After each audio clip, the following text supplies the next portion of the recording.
흡입 발생 당시 이제 대량의 음식물이나 토사물이 기도로 넘어가게 될 경우에 기도 폐색으로 인해서 질식이 일어날 수도 있고, 아니면 강산성을 띠는 위산에 의해서 자체적으로 이제 광범위한 폐 손상이 발생할 수 있습니다. 안녕하세요. 24시간 365일 뇌를 지키는 대한뇌졸중학회 채널입니다. 안녕하세요. 저는 순천향대학교 서울병원 신경과 박수연이고 대한뇌졸중학회 홍보 간사입니다. 같이 이제 나와주신 교수님 계신데 소개 말씀드립니다. 네, 안녕하세요. 저는 순천향대학교 서울병원 호흡기내과에서 근무하고 있는 석진우라고 합니다. 이번 시간에는 뇌졸중 환자분들에게 있어서 중요한 합병증 중에 하나죠. 흡인성 폐렴에 대해서 알아보고자 합니다. 흡인성 폐렴에 대해서 말씀을 해주실 건데, 흡인성 폐렴은 어떤 질환인가요? 흡인성 폐렴은 음식물이나 아니면은 위산, 입속의 침 같은 게 기도로 흘러 들어가서 폐염증을 일으키는 질환입니다. 이러한 점에서 우리가 흔히 생각하는 세균성 혹은 바이러스성 감염성 폐렴과는 좀 구별이 되는 질환입니다. 흡인성 폐렴이 뇌졸중하고는 무슨 연관이 있을까요?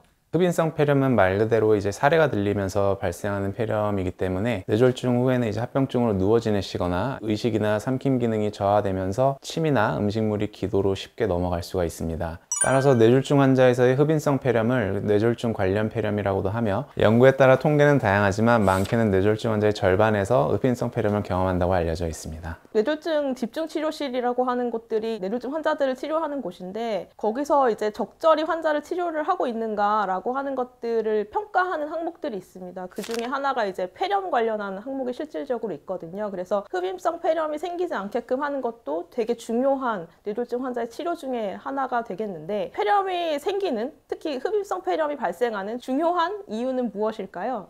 흡인성 폐렴이 중요한 이유는 결국 환자들한테 굉장히 치명적인 상황이 발생할 수 있기 때문인데요. 조기에 적절한 조치를 취하지 않으면 흡입 발생 당시 이제 대량의 음식물이나 토사물이 기도로 넘어가게 될 경우에 기도 폐색으로 인해서 질식이 일어날 수도 있고, 아니면 강산성을 띠는 위산에 의해서 자체적으로 이제 광범위한 폐 손상이 발생할 수 있습니다. 또한 이제 세균 감염에 대한 적절한 항생제 치료가 이루어지지 않으면 감염이 전신으로 펴지면서 폐혈증으로 진행하거나, 아니면 폐렴이 진행하면서 폐 산소 교환 기능이 저하되는 급성 호흡 부전이 동반될 수 있습니다. 이렇게 흡인성 폐렴이 입원 치료가 필요할 정도로 이제 오게 되면은 사망률이 10에서 15% 정도로 알려져 있어서 호흡기내과 의사들은 항상 신경 쓰는 질환 중에 하나입니다. 사실 뇌졸중 집중치료실에서 치료를 하시다가 중환자실로 내려오시는 환자분들이 종종 있는데, 그 중에 하나의 특별한 이유가 이제 흡입성 폐렴으로 생기는 경우들이 많거든요. 걱정하시는 것 중에 하나가 이렇게 흡입성 폐렴이 있었던 환자랑 같이 방을 쓰면 감기처럼 전염이 되는 게 아닌가, 이런 걱정을 하실 수도 있거든요.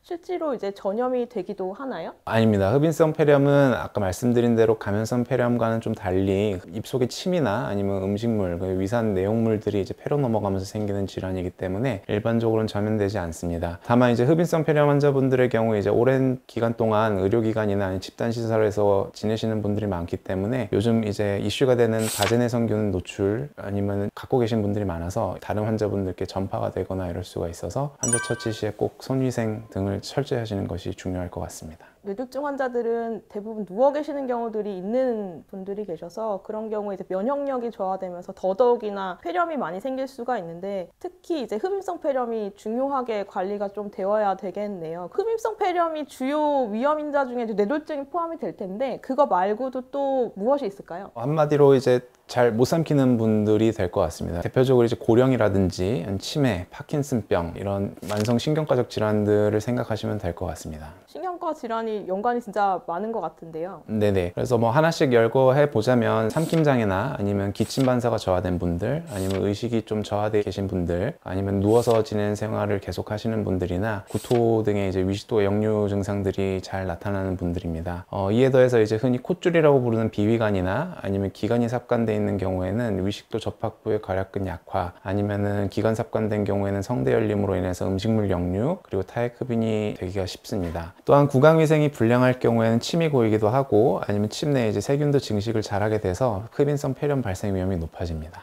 뇌졸중 환자들 같은 경우는 삼킴 기능이라고 하는 연하곤란이 동반되는 경우들이 있는데 그럴 때는 더더욱이나 이제 구강 위생에 좀 신경을 좀 써야지 되겠네요. 그러면 흡입성 폐렴이 발생한 것으로 의심해야 되는 경우는 어떤 경우가 있을까요? 가장 전형적인 경과는 입이나 콧줄을 통해서 식사를 하시던 중에 갑작스럽게 이제 기침을 심하게 하신다든지 아니면 구토를 하면서 갑자기 숨을 힘들게 쉬시고 산소 포화도가 떨어지는 경우가 있습니다. 이외에는 발열이나 이제 오한이 발생하기도 하고 가래가 이제 색깔이 누렇게 변하기도 합니다. 그래서 초기에는 흡입되는 양에 따라서 음식물이 나오기도 하고 아니면 가래에 음식물이 섞여 나오면서 나중에는 이제 가래가 누렇게 화농성으로 변하기도 합니다. 말씀 주신 내용들을 이제 생각을 해보면 뇌졸중 환자에서 삼킴 장애가 동반되거나 아니면 기침 반사가 제대로 되지 않는다라고 하는 경우들에 있어서 흡입성 폐렴이 원인이 되니까 기침 반사를 할 수 있느냐 이게 상당히 되게 중요한 요소이겠네요. 네, 그렇습니다. 저희가 흔히 기침하면 안 좋은 거라 생각하는데 기침 자체가 어떤 우리 몸의 정상적인 방어 기제이기 때문에 뇌졸중 환자분들 중에 이제 경과가 좀 안 좋으신 분들은 기침 반사를 효과적으로 못 하시는 분들이 있습니다. 따라서 식사 중에 아니면 식사 직후에 삼키고 나서 장기침을 하거나 목을 가다듬는 행동을 하시는 경우에도 흡인이 되고 있는 것은 아닌지 꼭 의심을 해보셔야 하고요. 더 나아가서 기침 반사가 전혀 없으신 분들은 식사 시에 평가를 하기가 쉽지 않기 때문에 꼭 항상 주의 깊게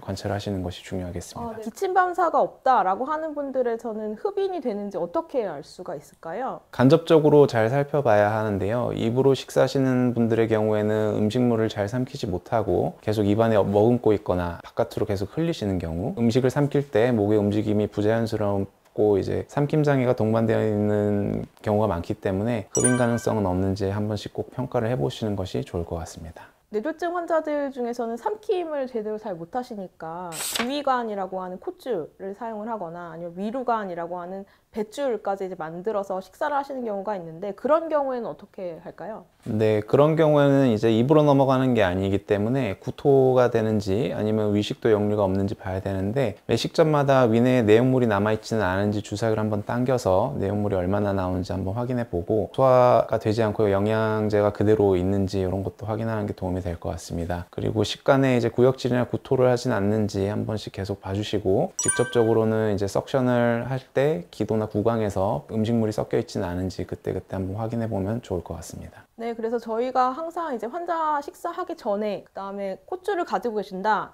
라고 했을 때는 한 번씩 주사기로 당겨보거든요. 그래서 위에 얼만큼 음식이 남아있는지 이런 것들을 평가를 하게 되는데 사실 많이 남아있으면 그게 소화가 되지 않고 결국에 나중에 그게 역류해서 구토를 하거나 그러는 경우가 있을 수 있거든요. 그래서 그런 경우가 있다라고 하게 되면 식사 시간을 조금 늘려본다거나 아니면 식사 제재를 조금 바꿔본다거나 하고 있습니다. 지금까지 이제 뇌졸중에서 흔히 발생할 수 있는 흡입성 폐렴, 가장 위험한 합병증 중에 하나를 알아보는 시간을 가졌는데요. 지금까지의 내용을 요약해 주시면 어떤 내용이 있을까요? 흡인성 폐렴은 일단 일반적인 폐렴과 달리 감염성 질환이 아니고 음식물이나 아니면 침 같은 것이 이제 기도로 넘어가서 발생하는 폐렴이고 삼킴 장애나 기침 반사 저하, 의식 저하 등이 흔히 동반되는 이제 뇌졸중 환자분들한테서 특히 호발을 하기 때문에 평상시에 흡인이 되진 않는지 한번 지속적으로 모니터링 하시는 것을 꼭 추천을 드립니다. 다음 시간에는 흡입성 폐렴의 진단과 치료, 예방을 위한 관리 방법에 대해서 알아보고자 합니다. 끝까지 시청을